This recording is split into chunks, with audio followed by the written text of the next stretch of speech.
Hello guys, this is the Crispy Tiger, and I'm here to talk about hatred today. This is going to be a very long video, but you guys better strap in.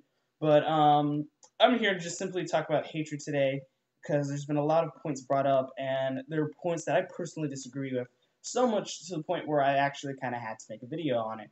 As of today, June 28th,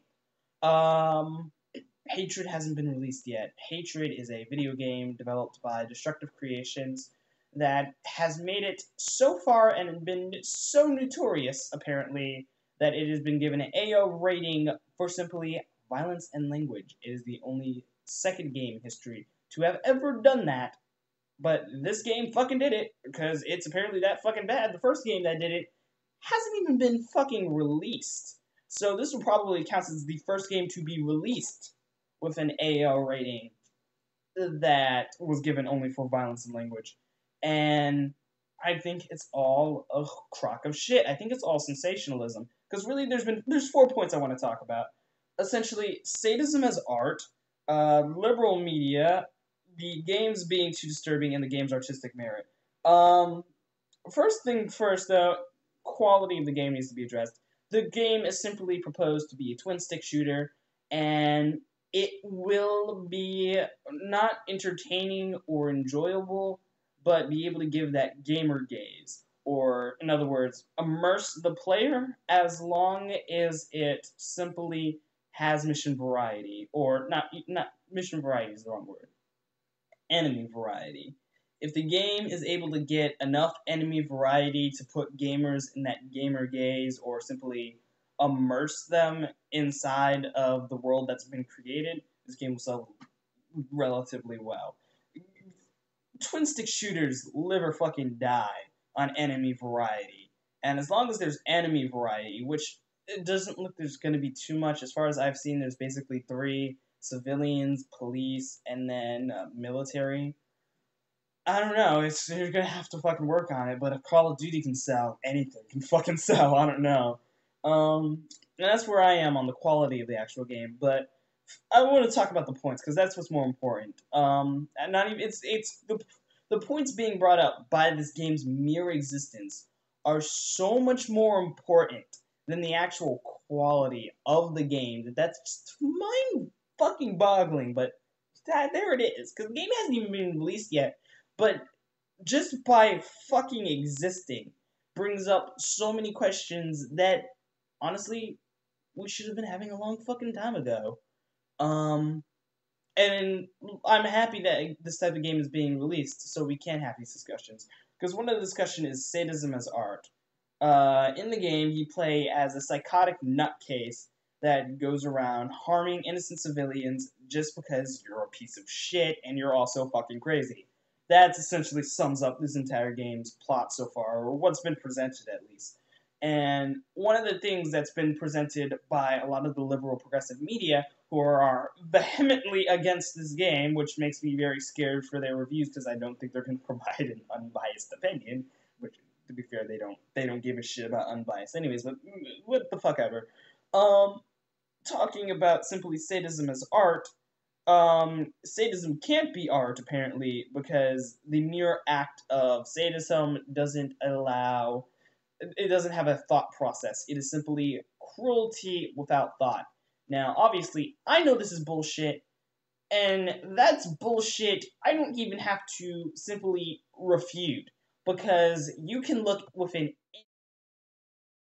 such as movies or so on and so forth, and you're already fucking wrong. Movies, you can look towards A Clockwork Orange, or in books, there's a fucking bajillion examples right off the bat. I mean, that's just bullshit. It's clear bullshit.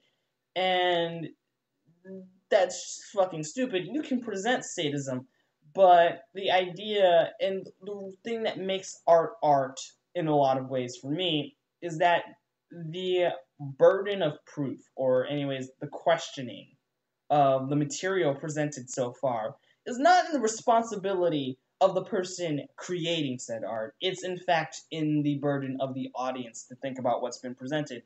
Now, as fucking pretentious as that sounds, that doesn't give artists an excuse to put up whatever the fuck they like and think that makes it suddenly good. Just because you're questioning something doesn't suddenly mean that the quality of that isn't a piece of shit. Just look at something like Nymphomaniac or quite a shit ton of Lars von Trier movies, and that proves my example already. Something can be artistic and also be a gigantic piece of shit. And so, therefore, I think this game does have artistic merit. And the liberal media shitstorm who, propelled this fucking game into the stratosphere. Recently, Matt Pat, or I guess I wouldn't say recently, but Matt Pat did a video a few months ago essentially saying that these game makers or the developers were playing the gamers and playing the general audience to get more views, and they are, but you know what? The people who allow them to be able to play the audience are the fucking journalists picking these games. I would not have heard of Hatred had Polygon not put up their fucking articles, or had Kotaku not put up their articles of discontent, or even fucking Total Biscuit, you know? And I even like Total Biscuit, but here's the thing.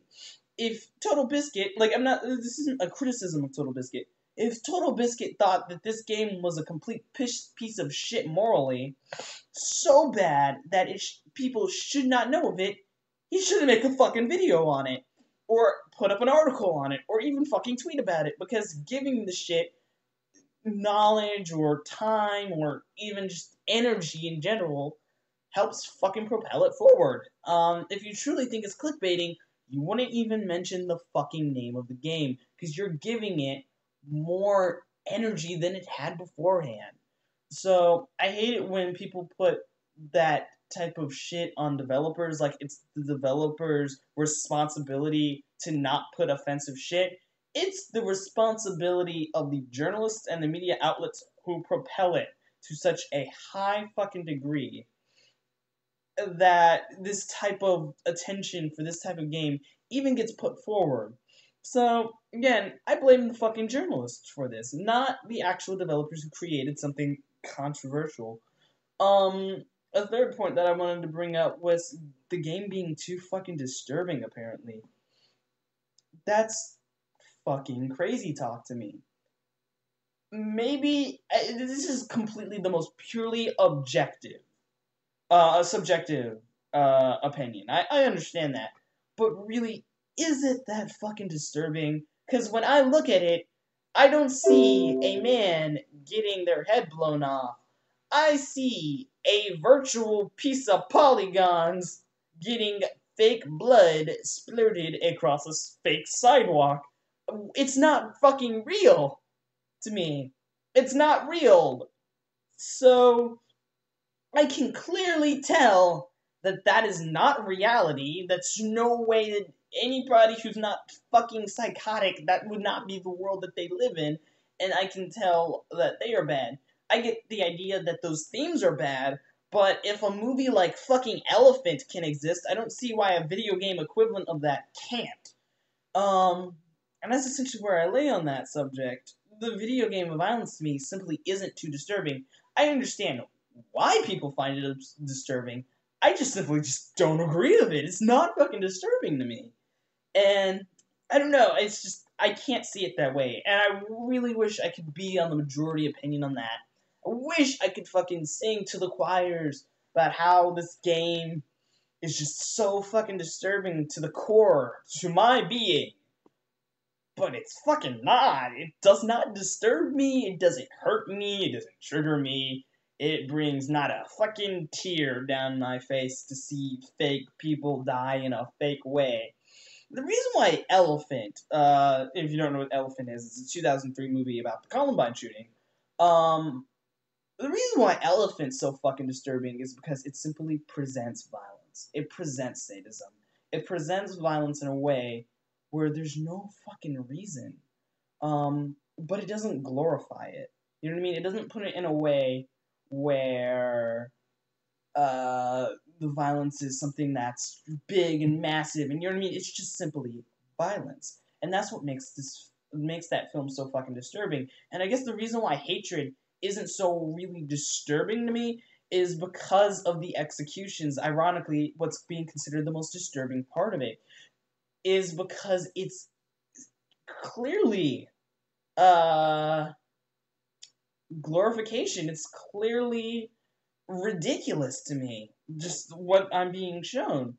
And so, since it's clear to me that it breaks it, and it makes me realize that I'm playing a video game, then you have to think about what's being presented, because when I think of it, I simply see a group of polygons being put together. And when all I can see is a group of polygons being put together, then it limits why did the developers do what they did, and what are the developers trying to tell me.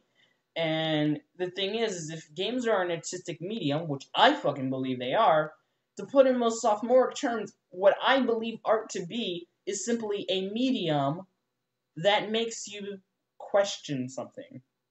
I know that sounds really fucking stupid, but let me put this to an example.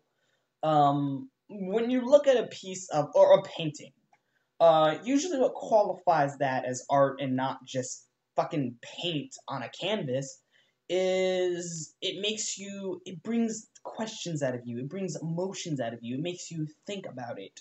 And the same with books. You're reading fucking words, but the thing that turns it more into simply ink on paper is that those words, you're questioning it. And the same with movies, and the same with video games. Because you know what? People are fucking questioning it. And they're thinking about the subject material in hand, which in hand turns into art. Lastly and leastly, well, actually, I kind of already talked about it, is the game's artistic merit. I've seen a lot of people say that this game's not art. And, honestly, since the game hasn't yet, it might not be fucking art. I don't know, because the game hasn't, and honestly, what will most determine it is two things, presentation and writing. If it can really nail one out of those two things in, I will fucking declare it as art.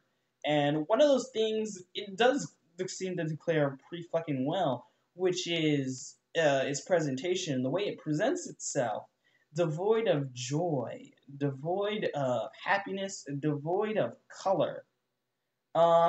It makes a statement, and through it making a statement, through those statements, you have questions about those statements that can bring in discussion, and therefore, I have to, without a doubt, as of the information that I have right now, declare it as art. I think it does absolutely, without a doubt, have artistic merit, and that's just my opinion on that, and same with everything down below. Now, I would absolutely love you guys to refute anything that I have to say, or simply talk about whatever I have to say. I would absolutely love to have a discussion with you guys in the comments below. And I can't wait to hear what you guys actually do have to say on this, because I think there is quite a lot to talk about, and I will find it so interesting what has to be said about it. And when I say liberal progressive media, right before I finish the video, I don't want that to be interpreted as me saying something bad about liberal progressive media, because I don't think liberal progressive media is bad. What I do think is that it can be sensationalist. It has the ability to be it, and Hatred is just another example of, I think, liberal media going way the fuck too far, or just overblowing something to such a completely high up fucking stratosphere that I just need someone to bring it the fuck down. Or at least speak my opinion, because like, people who I respect and really like, they have really mimicked my opinion, like Total Biscuit and so on and so forth. And it's not even that their opinions are wrong, it's just I don't simply hear this voice except without comments in those respective videos. I just want it put down in video form. And I'd love to hear you guys' responses in the comments. I'd love to see video responses too. The only thing I'm going to ask if you do a video response is just put a link to the video down below so people can have the proper context, for that. But, yeah, I hope you guys really enjoyed this video, and I just love to hear what you guys think down below. This is the Crispy Tiger, and have a good day, guys.